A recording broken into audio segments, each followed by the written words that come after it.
서울 강남 일대에서 만취한 사람들을 부축하는 척하며 돈을 빼낸 남성이 경찰에 붙잡혔습니다. 취객의 휴대전화에 있는 은행 앱에서 강제로 지문을 찍어 계좌 이체를 한 건데 이렇게 빼앗은 돈이 5천만 원이 넘습니다. 김화영 기자가 보도합니다.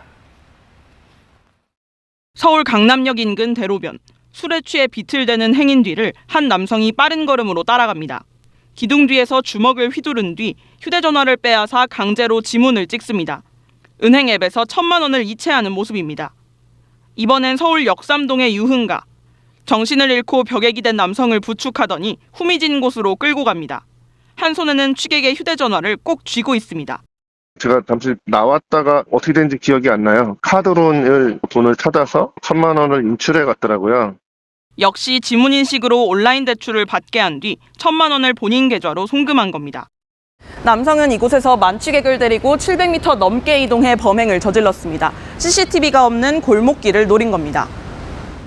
이른바 부축배기 범인 30대 정모 씨가 1년 동안 서울 강남 일대에서 저지른 범행은 11차례, 빼앗은 돈은 5,500만 원입니다.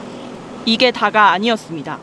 기억이 없는 피해자들에게 이튿날 다시 전화해 온갖 명목으로 합의금을 요구했습니다. 저희 집사람 옷에도 토했어요. 제 와이프 허벅지 베고 난 거 아세요?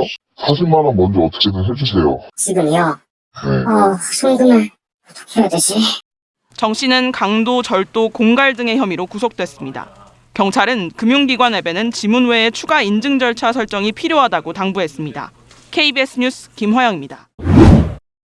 지하철 안에서 취객의 휴대전화를 훔치는 절도 사건 여전히 끊이지 않고 있습니다. 수법이 교묘해지는 데다 훔친 휴대전화에 잠금을 풀기 위해 개인정보를 빼내는 경우도 있었는데요. 이렇게 훔친 휴대전화 어디서 어떻게 유통되는지 추적해봤습니다. 이혜린 기자입니다. 자정 가까운 시각 서울 지하철 3호선 승강장입니다. 한 남성이 잠든 취객에게 다가갑니다. 옆자리에 앉아 주위를 살피는가 싶더니 취객 주머니에서 휴대전화를 훔쳐 달아납니다. 술에 취해 잠든 승객이 바닥에 떨어뜨린 휴대전화. 주워주는 것처럼 챙기더니 그대로 주랭랑칩니다. 이들이 훔친 휴대전화는 작물업자에게 넘어갔습니다. 다음 행선지는 해외였습니다. 피해자가 통신사에 분실 신고를 할 경우 그 휴대전화는 국내에선 사용할 수 없기 때문입니다. 베트남인 불법 체류자인 총책 A씨도 훔친 휴대전화를 보따리상 등을 통해 베트남 하노이로 빼돌렸습니다. 그래서 체포영장이 발부가 돼서 지금 체포를 하는 거고. 2개월 넘는 추적 끝에 절도범과 작물업자 등 15명이 경찰에 붙잡혔습니다.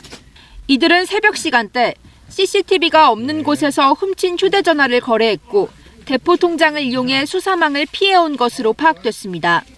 본인이 아니면 풀기 힘든 휴대전화 비밀번호를 해제하려고 개인정보도 빼냈습니다. 개인정보를 빼내 휴대폰을 초기화하기 위해서 보낸 피싱 문자로 확인되었습니다. 실제로 3명이 피싱 문자에 속아 개인정보가 탈취되어 절도 수법은 갈수록 교묘해지고 있지만 피해를 막는 방법이 없진 않습니다. 음주 기가 시에는 휴대폰을 호주머니나 가방 속에 넣는 습관도 하나의 예방 방법이 될 수 있고 휴대폰을 찾았다는 문자 메시지를 절대 접속하지 말 것을 당부드립니다. 경찰은 총책 A씨를 검찰에 구속 송치했고 휴대전화 포렌식 등을 통해 추가 범죄가 있는지 수사할 방침입니다. KBS 뉴스 이혜린입니다.